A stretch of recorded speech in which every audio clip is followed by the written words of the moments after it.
Hola, buenos días, bienvenidos a la CiberIcon y muchísimas gracias por estar hoy aquí en esta sesión. Mi nombre es Marta Pastor Puente, soy Senior Incident Handler en el equipo de Cyber Emergency Management de Deloitte y en la sesión de hoy vamos a hablar de los impactos para las organizaciones. Un poco a grandes rasgos, la agenda que vamos a seguir hoy, vamos a presentar primeramente volumetrías de incidentes, qué industrias y qué tipologías de incidentes son los que más comúnmente hemos identificado desde Deloitte. Luego trataremos los vectores de acceso, que sabemos se han explotado en este último año. Pondremos dos ejemplos de las cadenas de ataque seguidas por estos incidentes más comunes y por último cerraremos con las conclusiones y recomendaciones de seguridad que sacamos de toda esta sesión. Vamos a hablar primeramente de volumetrías de incidentes que hemos identificado desde el equipo de respuesta de Deloitte en el último año. Centrándonos por industria, hemos identificado que aproximadamente un 24% de los incidentes han impactado al sector de transporte, servicios y deportes. Dentro de esta categoría se englobarían empresas logísticas, pequeña consultoría, despachos de abogados, empresas de marketing. Mucho volumen de estas empresas, en verdad, son pequeña y mediana empresa, ¿no? Son pymes. ¿A qué se debe que hayan sufrido incidentes, un impacto tan elevado en este último año? Precisamente a raíz del COVID, muchas empresas han tenido la necesidad de implantar sistemas de teletrabajo que permitieran a los empleados conectarse remotamente a las redes de la organización desde sus hogares. Si esta implantación no se lleva a cabo con las medidas de seguridad suficientes, al igual que los empleados pueden acceder desde sus casas a la red de la organización, también lo pueden hacer los atacantes. El segundo sector en el que hemos identificado que mayor impacto han tenido los ciberincidentes de este último año de pandemia ha sido el de consumo y distribución. Y esto resulta especialmente crítico debido precisamente al incremento de la venta online o a la necesidad de suministrar a supermercados y tiendas productos cuya producción se ha visto limitada precisamente por la pandemia. El hecho de que este sector, empresas de este sector, sufran un ciberincidente resulta crítico para la operativa de su negocio porque se ven aún más restringidos para la prestación de la misma. Esto un poco desde el punto de vista del sector de industria. Si pasamos a hablar del porcentaje de incidencia en función de la tipología de incidente, en el top 5, bueno, mejor dicho, incluso en el top 2, identificamos dos claros escenarios diferenciados. Por una parte, aproximadamente un 21% de los incidentes a los que hemos dado respuesta se categorizan dentro de lo que consideramos fraude en transferencia, mientras que casi un 30% corresponderían a incidentes de ransomware. Únicamente estas dos tipologías, estos dos escenarios, ya hacen el 50% del volumen total de incidentes que hemos identificado en este último año. ¿Por qué resulta curioso estos dos escenarios en concreto? Bueno, ambos comparten en común, primeramente, la motivación por parte de los atacantes de obtener un beneficio económico de ambas. Y asimismo, en la amplia mayoría de los casos, no en el 100%, pero sí en la amplia mayoría, hemos identificado que la detección y notificación de ambos incidentes se lleva a cabo con posterioridad a que hayan ocurrido. En el caso, por ejemplo, del fraude en transferencia, se detectan y se reportan cuando la transferencia fraudulenta ya ha tenido lugar y en el caso del ransomware cuando los archivos ya han sido cifrados. El tiempo medio de resolución de este tipo de incidentes puede llegar a ascender a los 16 días. Esto supone, desde el punto de vista de la operativa de negocio, una pérdida de beneficios que muchas veces las empresas no se pueden permitir. La necesidad de estar preparados y de asegurar que existen unas medidas de preparación y prevención frente a escenarios de incidentes puede disminuir considerablemente este tiempo medio de resolución. La mayor parte del tiempo está centrado a la fase de recuperación posterior, es decir, tras identificar un incidente, llevar a cabo un análisis del escenario ocurrido, identificar cómo llevar a cabo la contención y erradicación de las acciones que ha llevado el atacante, después hay que volver a poner en operatividad los sistemas afectados. Esta última fase es la que muchas veces supone un mayor tiempo, una mayor dilatación en este tiempo de resolución medio y hace que las empresas tengan que demorar la vuelta a la operativa de su negocio. Reitero que desde un punto de vista de una fase de preparación previa, asegurar que nuestra organización está preparada ante posibles instancias de incidentes que pueda sufrir, puede reducir considerablemente todo este tiempo de resolución y de respuesta. Se entiende por vector de acceso a una organización al punto de entrada que utilizan los atacantes para acceder a la red de la misma. En este sentido, existen varios métodos para conseguir este acceso a la red. En el último año de pandemia hemos identificado que el método más comúnmente empleado en este caso, ha sido la explotación de vulnerabilidades de sistemas de terceros. Normalmente proveedores de software, para cuyo software se identifica que existe una vulnerabilidad, se emite un parche y se publica un parche para poder corregirla, pero las organizaciones no actualizan sus sistemas, no los parchean lo suficientemente rápido y los atacantes aprovechan esas vulnerabilidades remanentes. En esta categoría, por poner 3 ejemplos, estaría el caso de Citrix, que aproximadamente a mediados de junio de 2020 se hizo pública en la Deep Web listados de varias empresas, de credenciales de usuarios y contraseña de varias empresas.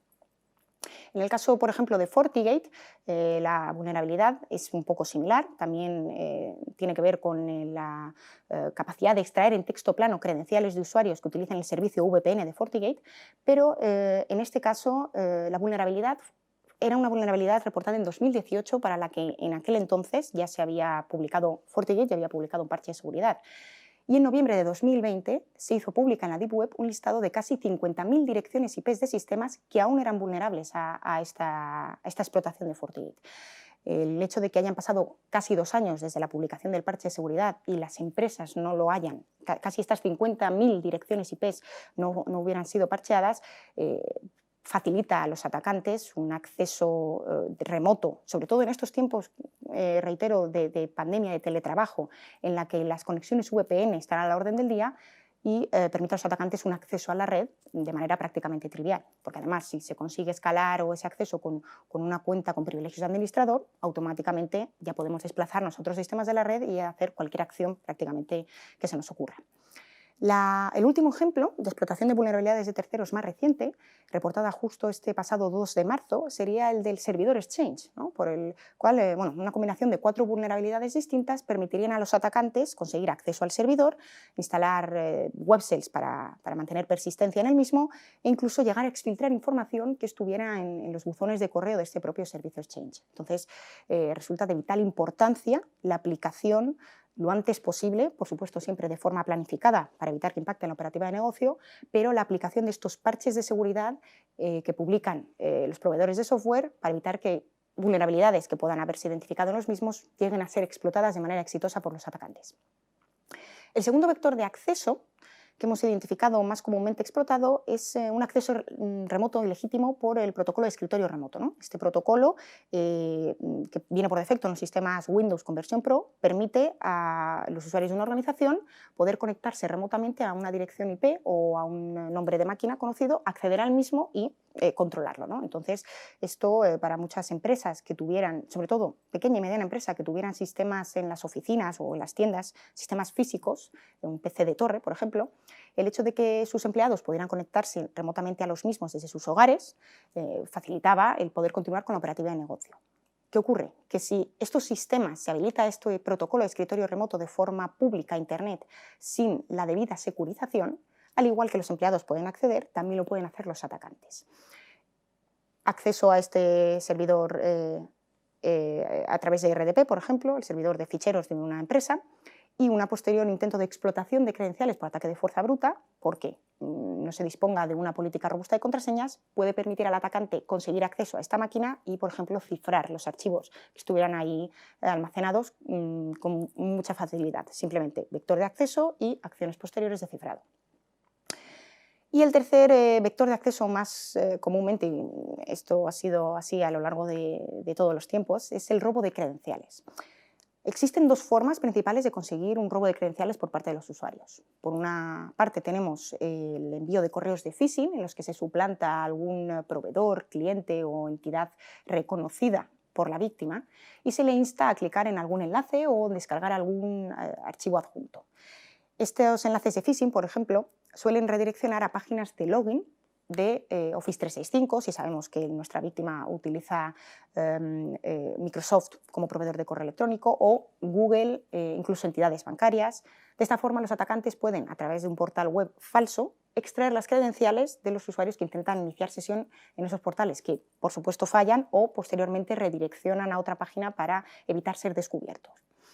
La segunda forma más común de robo de credenciales es mediante la instalación de alguna pieza de malware, normalmente vectores de entrada se suele producir a través del correo electrónico o por acceder a páginas para descarga de software no licenciado o páginas de dudosa reputación, que al descargar algún tipo, como comento, de archivo adjunto en un correo o de otro tipo de software en una página web, se adjunta este malware, se instala en el equipo sin que el usuario sea consciente de ello y puede permitir el robo de credenciales bancarias, en el caso de troyanos, o un infostealer que directamente registra prácticamente todo lo que se teclea en el puesto de usuario, se envía al atacante y él puede discernir cuál de esa información es útil para conseguir un acceso a alguna cuenta y posteriormente escalar incluso privilegios, acceder al correo electrónico, etc. Una vez que ya conocemos cuáles son los vectores de acceso más comúnmente empleados por los atacantes para acceder a la red, vamos a explicar lo que son las cadenas de ataque de los escenarios de ransomware y fraude en transferencia que suelen seguir. Para esta explicación de la cadena de ataque nos basamos en el modelo conocido como Cyber Kill Chain, ¿vale? Que es un modelo basado en 7 fases, que suelen ser las que suelen seguir los atacantes para la consecución de sus objetivos finales. La primera fase, la fase de reconnaissance o reconocimiento, tiene como objetivo recopilar toda la información posible sobre la víctima y determinar qué tipo de ataque es el que resulta de mayor interés para llevar a cabo en la organización. En el ejemplo de ransomware se realizan escaneos de red automáticos en busca de sistemas expuestos a Internet que puedan ser vulnerables de alguna explotación y que permitan a los atacantes acceder a una red para llevar a cabo después el cifrado. En un caso, por ejemplo, el escenario de fraude en transferencia, esta fase de reconocimiento estaría basado, por ejemplo, en la recopilación de cuentas que se hayan visto filtradas recientemente en leaks de credenciales, porque podemos saber que esos usuarios que utilizan correo corporativo para registrarse en servicios de terceros no siguen unas buenas prácticas a nivel de seguridad y pueden ser más propensos a ser engañados por un phishing. La segunda fase de la Cyber Kill Chain es la conocida como weaponization o militarización en castellano, que se basa en identificar cuáles son las herramientas que van a utilizar los atacantes para llevar a cabo sus objetivos. En el caso de ransomware es determinar qué familia de ransomware, por ejemplo, resulta de más interés ejecutar en la organización en función del número de activos o de cómo se conecten, se tenga información de que están conectados los sistemas entre ellos. Y también identificar, por ejemplo, herramientas para llevar a cabo una escalada de privilegios, un Mimikatz, por ejemplo, o realizar movimientos laterales para la propagación o saltos a otras máquinas a infectar. En el caso del fraude en transferencia, esta fase de militarización contemplaría la propia elaboración del correo de phishing que sabemos que queremos hacer llegar a nuestra víctima para el robo de sus credenciales y posterior acceso a su correo electrónico. Entonces, si sabemos, mediante la fase de reconocimiento hemos podido determinar que nuestra víctima utiliza el servicio de Microsoft Office 365 en el correo, por ejemplo, vamos a elaborar un correo de phishing cuyo portal de login falso simule ser el de Office 365. La tercera fase de este modelo es la conocida como delivery o envío. En este punto, para el escenario de ransomware, los atacantes tendrían que seleccionar cuál es el vector de entrada óptimo a partir de esta información que han recopilado de la fase de reconocimiento y procederían a explotarlo. Por ejemplo, puede haber sido cualquiera de estos, cualquier máquina con un protocolo RDP expuesto vulnerable, que se tiene constancia se puede romper por fuerza bruta, o, por ejemplo, alguna vulnerabilidad de un sistema de terceros que no hubiera sido parcheada en la fecha de la consecución del ataque. En el escenario de fraude en transferencia, esta tercera fase de envío correspondería, como su propio nombre indica, con el envío del mensaje de phishing elaborado a la víctima, suplantando a algún otro cliente, proveedor o entidad de referencia, como puede ser algún ministerio, que se sepa que la víctima va a interactuar con este mensaje por ser del remitente que simulamos ser. La cuarta fase de este modelo, conocida como la fase de explotación, se lleva a cabo en el escenario de ransomware cuando efectivamente, después de identificar cómo vamos a entrar y tener listas las herramientas para ello, llevamos a cabo esa explotación. Por ejemplo, rompemos mediante fuerza bruta el acceso a un servidor de ficheros de la organización de la víctima y posteriormente instalamos o copiamos estas herramientas que vamos a utilizar para las fases adicionales. Por ejemplo, creamos persistencia mediante la creación de alguna web shell, etc. En el caso del fraude en transferencia, la explotación es cuando ya se ha producido este robo de credenciales porque la víctima ha caído en el mensaje de phishing e iniciamos sesión en su buzón de correo. Hemos conseguido explotar y acceder a la cuenta de correo de nuestra víctima. La quinta fase es la fase de instalación, que es el momento en el que aseguramos que después de haber explotado los sistemas, conseguimos mantenernos en los mismos. En el caso, por ejemplo, del escenario de ransomware, en este punto llevaríamos a cabo la instalación de métodos de persistencia, de tareas programadas que asegurarán nuestro malware se queda en el sistema. Incluso llevaríamos a cabo movimientos laterales por la red de la organización para identificar otras máquinas de interés a incluir dentro del ataque e instalar también en las mismas estos métodos de persistencia. En el caso del fraude en transferencia, sería, por ejemplo, la creación de reglas de reenvío ilegítimas en la cuenta de correo de nuestra víctima, de forma que cada vez que recibiera algún tipo de mensaje de correo electrónico con palabras clave como factura, pago pendiente, etc., estos mensajes no llegaran a su buzón de entrada, sino que se reenviaran directamente al atacante, de forma que el usuario afectado, el usuario que se ha visto comprometido, no tiene constancia de que esos correos le hayan llegado a él, pero sí que los recibe el atacante. De esta forma, digamos, el atacante consigue mantener persistencia dentro de la cuenta de la víctima comprometida. La sexta fase de la Cyber Kill Chain es la conocida como Command and Control, o control y comando en castellano, que hace referencia a las comunicaciones que se realizan desde los sistemas afectados hacia servidores controlados por los atacantes. Estos servidores suelen estar ubicados en países extranjeros, suelen ser direcciones IP catalogadas como de baja reputación, y en esta fase es cuando, por ejemplo, en los escenarios de ransomware se lleva a cabo la exfiltración de información hacia estos servidores, de forma que posteriormente se pueda no únicamente extorsionar a la víctima con el propio cifrado de los archivos, sino también se les puede extorsionar indicando que si no se paga el rescate se hará pública esta información que se ha exfiltrado.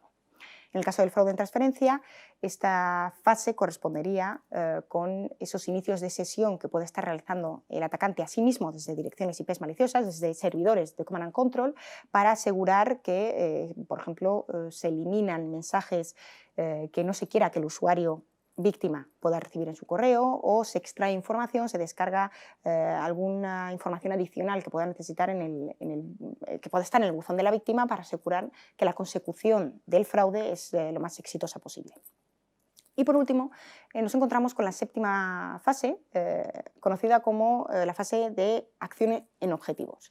Esto quiere decir que una vez que los atacantes en el escenario de ransomware, por ejemplo, ya han exfiltrado la información, han reconocido la red, han identificado todos los sistemas de interés para cifrar, ejecutan el propio ransomware. Llevan a cabo los objetivos finales, que es la ejecución, el cifrado de los archivos de la víctima, por los que posteriormente se solicitará el rescate. En el caso del fraude en transferencia, esta fase de acción en objetivos, una vez que ya se ha estado reenviando estos correos, se tiene información suficiente, se sabe del pago pendiente, en el momento en el que o se reciba, mejor dicho, una factura, por ejemplo, con el número de cuenta legítimo, el atacante intercepta esta factura, procede a modificar el número de cuenta por uno fraudulenta y se la hace llegar a la víctima. De forma que, al ser en respuesta a un hilo de comunicación ya existente, la víctima no se percata de ello, simplemente procede a realizar el pago en el número de cuenta fraudulento, y no es hasta posteriormente, en muchas ocasiones, que se detecta este fraude, cuando la otra parte notifica que no ha recibido el dinero, y entonces se identifica que la cuenta a la que se ha realizado es legítima. Ambos escenarios tienen en común, como comentamos al principio, que la motivación de los atacantes es sacar un beneficio económico de sus ataques. Esto resulta relevante porque en el ámbito corporativo, en el ámbito empresarial, mayoritariamente la motivación de los ataques, de los ciberincidentes, de los atacantes, es este beneficio económico. No suelen ser ataques centrados en motivos activistas, ni siquiera en un daño de reputación. Suelen ser, la mayoría de las veces, ataques que tienen como finalidad obtener un beneficio económico de ello. Una vez revisados los vectores de acceso más comunes y las cadenas de ataque de estos incidentes que más impacto han tenido en este último año de pandemia, vamos a hacer un resumen de las conclusiones y de las recomendaciones de seguridad que extraemos de todo esto. Primeramente, resulta vital realizar una concienciación de los usuarios y de los empleados de las organizaciones. El eslabón más débil de la cadena de cualquier ciberataque sigue siendo el factor humano. Además, hoy en día los phishing son cada vez más elaborados, se llevan a cabo campañas cada vez mucho más detalladas para asegurar que las víctimas no se percaten del engaño. Entonces sigue siendo vital concienciar a los usuarios para asegurar que toman todas las medidas de seguridad posibles frente a la identificación de este tipo de escenarios. Por otra parte, la aplicación y actualización de los sistemas y de los parches de seguridad tan pronto sean publicados por los proveedores de software es el segundo de los puntos más importantes, de las conclusiones más importantes que extraemos de esta sesión, precisamente por haber identificado en este último año que la explotación de sistemas de terceros vulnerables ha sido el vector de acceso más utilizado por los atacantes. En este sentido, es importante, por supuesto, planificar y asegurar que cuando se lleven a cabo la aplicación de estos parches de seguridad se impacta lo mínimo posible en la operativa de negocio, pero no por ello debe demorarse en el tiempo. Y por último, como comentábamos, esta fase de preparación, la prevención frente a incidentes de seguridad, asegurar que realizamos auditorías de manera periódica, asegurar que nuestros equipos están capacitados frente a posibles incidentes que puedan surgir y que son capaces de dar una respuesta ágil a los mismos, puede mitigar considerablemente tanto el tiempo de respuesta y de posterior recuperación como el impacto que pueda tener sobre nuestra organización. Es necesario realizar periódicamente estas revisiones del nivel de seguridad, asegurar que nuestros sistemas, nuestras redes, el diagrama de red se encuentra correctamente bastionado, que cualquier nuevo equipo que se incorpore a la red está debidamente securizado y esto permitirá a la larga conseguir disminuir considerablemente el impacto que puedan tener cualquier ciberincidente en nuestra organización, por muy grande o pequeña que seamos. Muchas gracias, espero que hayáis disfrutado con esta sesión y cualquier pregunta o duda que pueda quedar de ello, quedo a vuestra entera disposición.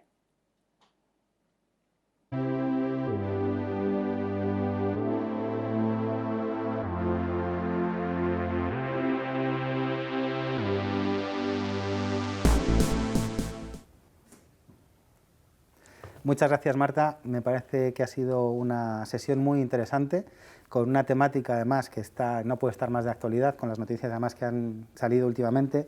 Tenemos algunas preguntas y si me lo permites te la voy a leer. La primera es de Carmen Fernández, que pregunta: en el caso de la reciente vulnerabilidad de Change, ¿cómo puede hacer para asegurarme que no ha afectado aunque lo hubiera? Una vulnerabilidad que permite el acceso a los atacantes, ¿vale? de forma remota a los sistemas de la organización, y es cierto que el impacto fue, nada más se publicó, ¿vale? Los 2 días siguientes nosotros ya hemos tenido que gestionar algún incidente en el que efectivamente se explotaba, ¿vale? activamente y se intentaba instalar una persistencia, sin que ello significara que acabara ocurriendo una instancia de incidente. ¿Vale?